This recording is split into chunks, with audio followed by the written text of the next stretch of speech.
Hey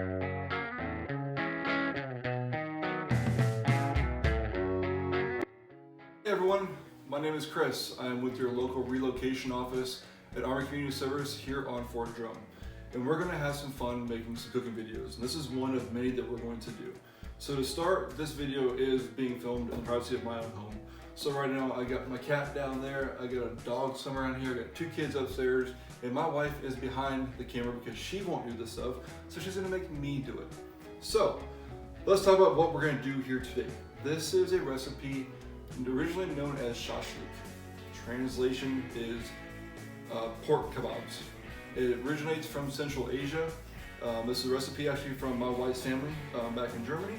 And we've taken out some things, added some things to make it really good. Now right now with COVID being full swing, the whole point of this is to give you a video on healthy cooking, healthy eating, still tasteful. Restaurants are closed, stores are still open, but why go to a restaurant to get kebabs when it's going to cost more, it's not going to be as healthy, and if you do it at home, you don't have to leave your own home. So, let's get started. Okay, so here are our ingredients for today's shashlik, aka pork tenderloin kebabs. So to start with, we've got the onions here. Now, right here we've got approximately 5 pounds of pork tenderloin.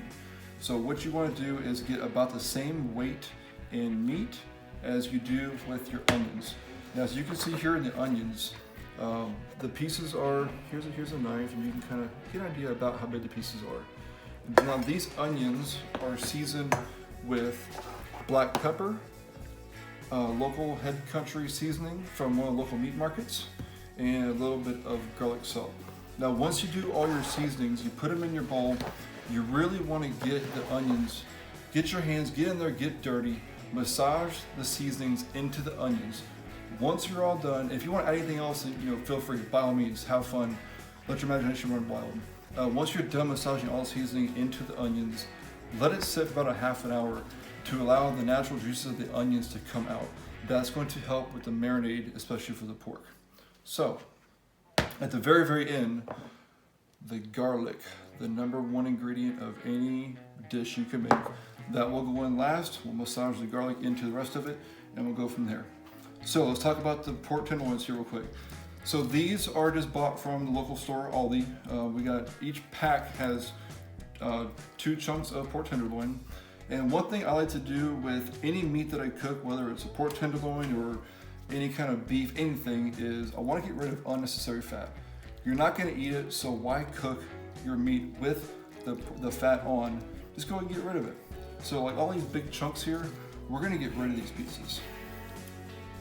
And these are all just going to go in the trash, it's fine.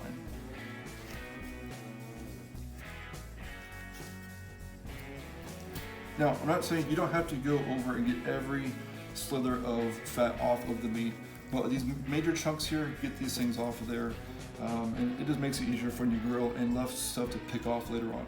So let's get into how we're going to cut this meat and about the right size of the cubes. So I'm only going to do a half right now to give you an idea, and then we'll show you the finished product later on. So we're going to cut this thing in half. We'll slide this one over here on the side. So here's a half a tenderloin, so this one here is about a half a pound. So we'll take this, we're going to cut right down the middle. And we get 2 even pieces. Now we cut this one more time. Then, take it like that, and you're going to do about 1-inch pieces. The goal here is to get your meat cube sizes about the size of maybe about a half the size of a golf ball, something like that. Remember, you're doing kebabs here. If the meat piece is really small, they can shrink, and then you're just gonna have small pieces of meat. So let's make them a little bit larger.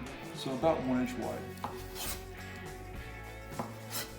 Now if you're done cutting them, just go ahead and toss them into your bowl of onions.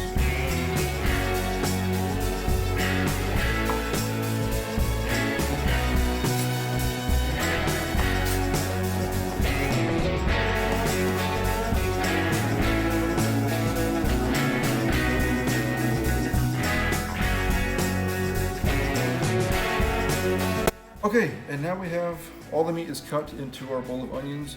I did mention earlier, all the onions were pre-cut. I wanted to avoid you guys seeing me and my wife cry over cutting these very, very ripe onions. So here's a big layer of all the meat, onions underneath. Now we're going to add the garlic. And just scoop it out of there. Get every last little piece. Now just massage all this together.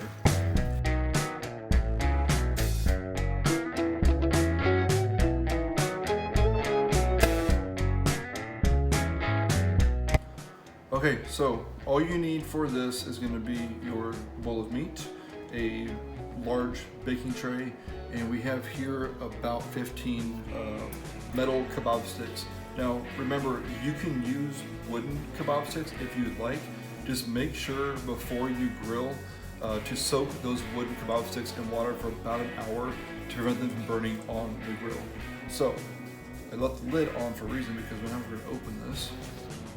Remember I told you yesterday this recipe is heavy on the garlic and it smells amazing right now. So let's get started with the kebab. Now with these skewers here, we're going to be using a shashlik specific grill that we got on our tour back in Germany. I'll show you this on the next slide when we actually start grilling. So when I put the meat onto the stick, I'm only going to put the meat to here, and then I'm going to end it right there. If I put meat past that point, it's going to sit on the metal of the grill and it's just not going to cook right. And when we put the meat on, we do keep the meat real close together. We don't put gaps. Now, if you want to make a kebab with meat and green peppers and tomatoes, onions, so on and so forth, then you can do your gaps if you'd like to. However, for this recipe, we're going to keep the meat close together. So let's get these kebabs made. And the meat is going to be a little bit slippery too.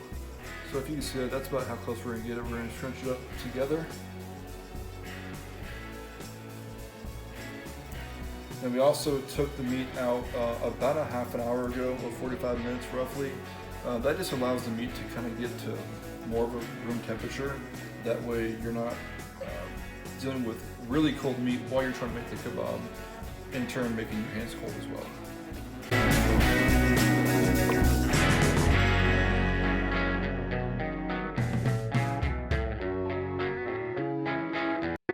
Get all this meat on there, you can just kind of crunch out a little bit and then just make sure there's a good enough gap here on the end, and that is one full kebab. Alright, it is time for the fun part. Now we're grilling out back, so you're going to hear the cars on Fort Drum going back and forth, but it's okay. So I'm hoping you can hear me. So this is a shashlik specific grill. You can find them on Amazon for anywhere between 50 and 100 bucks, depends on what size you want, how big, and so on and so forth. For the shashlik that we're doing in the kebabs, we don't need this top part. I just wanted to show you what the grill looks like completely put together. The kebabs cook better over just the fire. You don't have to have this on the bottom. So we're gonna get rid of this thing. Okay, so now on to how I start my fire.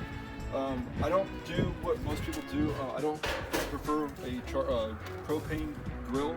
I prefer using charcoal, and I prefer lighting it with a charcoal chimney.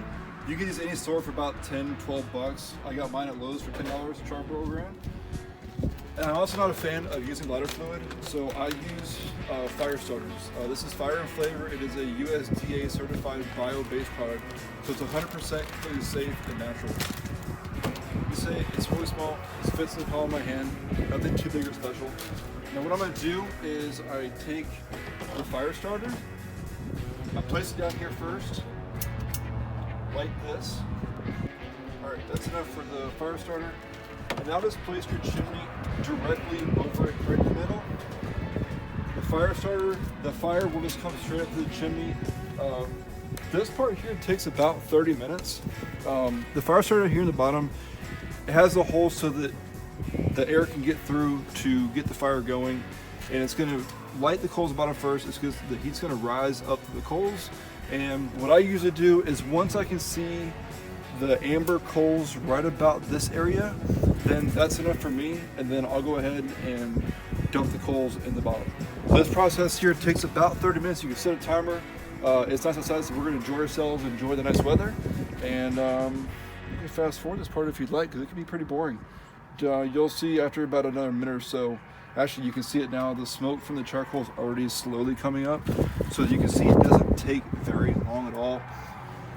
And I have tested both ways between the fire starter and the lighter fluid.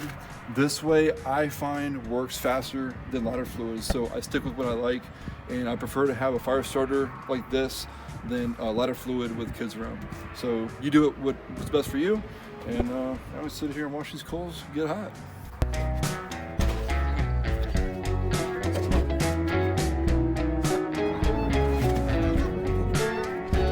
So it's been about 20 minutes, maybe a little bit more, a little bit less, but we're not really counting on a timer.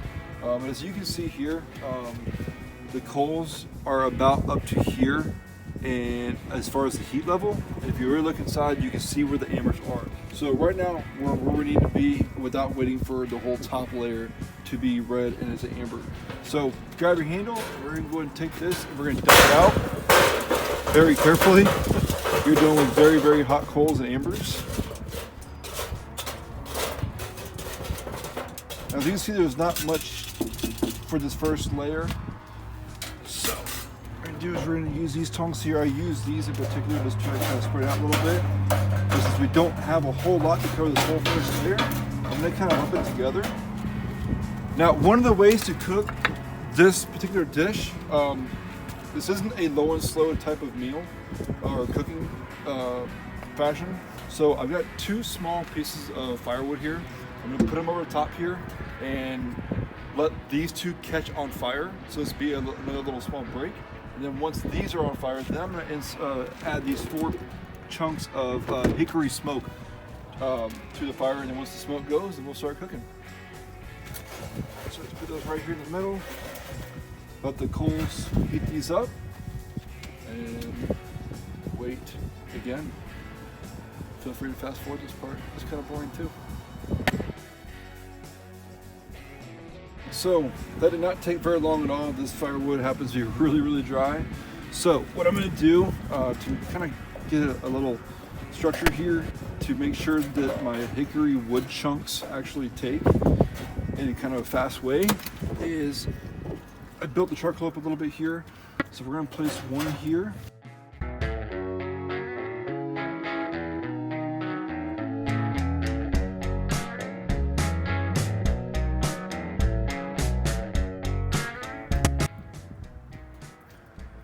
All right, so our fire is built. The wood chunks have taken, as you can see the smoke. And when it hits you in the eye, oh, that is not a very fun time at all. You can wear glasses if you want, but it's gonna help or it might not, who knows. So remember, this recipe is not meant for a low slow. So we're gonna put this right on the top here.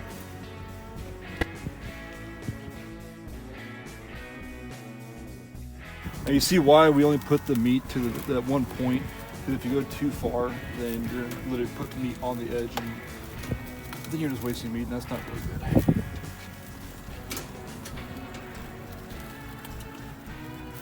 Now these tips down here, the loops for the skewers, these are not going to get hot, maybe warm at best. So when you feel like it's time to rotate your skewers, you can use your bare hands. If you really want to make sure you're safe, you can use some tongs. You can get some grill gloves that are made from cowhide. Just make sure you don't get burned.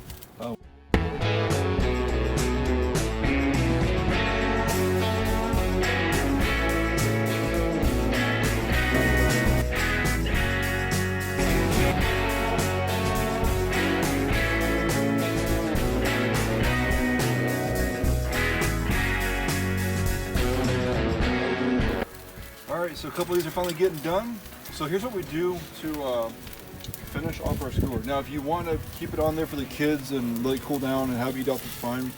What we do is bring out a normal big pot and just take it and take your tongs, just like that, bring that down and then cover it up. Keep that heat in there.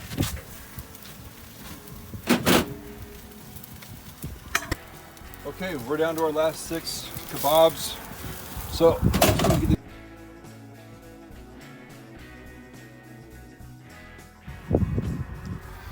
alright, let's go serve dinner. Okay, the outside portion is done now. The grilling, the smoke in the eyes. We don't have to cry anymore because of onions. So now we have our finished product. So we didn't do just the meat, don't worry. We also did our veggies because we love our veggies in this house. We found, unfortunately, that when we went to make the salad, that the lettuce was bad, but that doesn't stop us from making a good salad. This is really just, it's cherry tomatoes just cut up into halves, or quarters anyway, some bell peppers, cucumbers, a little water, and a salad seasoning. And then we have a bowl here of sliced sweet onions with a little bit of vinegar and some dill and some more salad dressing. And that's it. So let's make this plate real quick, shall we?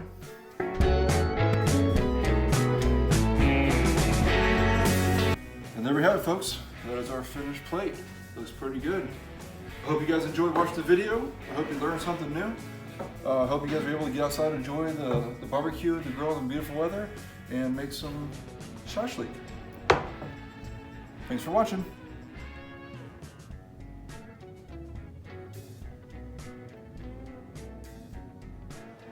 Okay everyone, I hope you enjoyed the video and your food turns out good.